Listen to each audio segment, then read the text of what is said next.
Friends, today I'm going to discuss about mental health challenges during pandemic. In 2020, now we are facing a pandemic, COVID-19, totally unprecedented, unforeseen, unprepared, and still uncertain. Yes, COVID-19 has its toll on mental health too. How exactly stress is affecting or causing disease or infections? As we all know, stress can elicit a trigger response which will basically stimulate an alarm signal or a fight or flight response. When it triggers an alarm response, it through hypothalamo-adrenocortical system, it releases stress hormones, which in turn suppresses the immunity and leads to infection. On the other hand, with fight or flight response, it can lead to increased blood pressure, heart rate, and blood sugar, and can increase the susceptibility to get diseases and infections. Who are at risk of this stress during this COVID-19? Older people, especially those who are having risk factors, are highly susceptible to stress during this COVID-19 days. Children and teen, healthcare providers, and those who are having existing mental health issues are also vulnerable to these kind of stress and susceptible to have mental health issues during this period. Reported. So, what are the impacts of this stigma? Stigma can make people guilty or bad about themselves if they have virus. It can lead to people become isolated to avoid discrimination.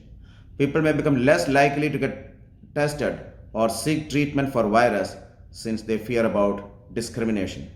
People who have COVID-19 or who have exposed to people who are having infection might avoid a quarantine to avoid facing discrimination during this period. How does it affect the infected people? Infected people worry about fear of non-availability of treatment facilities, fear of complications, and fear of death. They fear about contaminating others, and they have a lot of anxiety about their own health and their own life, and feeling guilty at times of not delivering their responsibilities and about spreading infection to their loved ones. What are the issues the isolated people are facing? They feel lonely, claustrophobic, stigmatized, and reports insomnia, and yes, definitely they fear about their own death. Quarantine people are not different from the isolated or infected. Quarantine people have a lot of uncertainty, the fear of uncertainty. They are not yet infected, but they are waiting for the results to come. They fear about infection, complications, and death. They have a mixture of emotions. On one side, they feel relieved since they are not positive. On the other side, they are worrying about the results of the test. They have hostile emotions towards people who have already infected and possibly given infection to them. Lot of instances of anxiety and panic reported among this group, and they are also having sleep problems. Those who are cured negative for COVID or released from hospitals, are they going through difficult times with their mental health? Yes, they present with mixed emotions. Of one side they have the relief, on the other side they have sadness, fear, anger, guilt, frustration, and worrying about getting reinfected. A lot of them are going through PTSD, post-traumatic stress disorder, and they relive the experiences of they staying in the hospital's ICUs and difficult days. They fear of their getting stigmatized and having reinfected, and they have a lot of phobias about getting admitted in the hospital and claustrophobia like that, and they have altered sleep rhythms. Responders or healthcare providers, yes, they too go through mental health issues, mainly from burnout.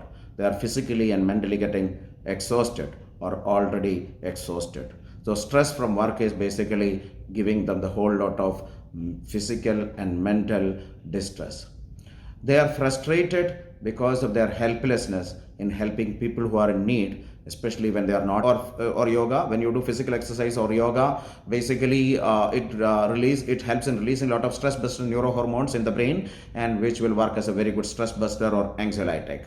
Breathing exercise, especially slow and deep breathing exercise, a simple technique is known as 4-7-8 technique, which is a slow deep breathing technique, which will help you to stay calm and composed during difficult times, especially during times of anxiety. The importance of healthy diet need not be reiterated again. Reduce the substance use, especially tobacco and alcohol. Reduce the use of gadgets and social media usage, and restrict watching, reading, and listening new stories about the pandemic, which is not going to help you. And be socially connected always, but while keeping physical distance. See. So what is the role of medicine in mental health issues? Yes, medicines are having definite role, and medicines are being prescribed by psychiatrists. The type of medicine which psychiatrists can prescribe are anxiolytics, antidepressants, and sedative hypnotics to address their anxiety, depression, and sleep issues. Yes, it is all about finding calm in the chaos. Let us find that calmness and peace during these chaotic times.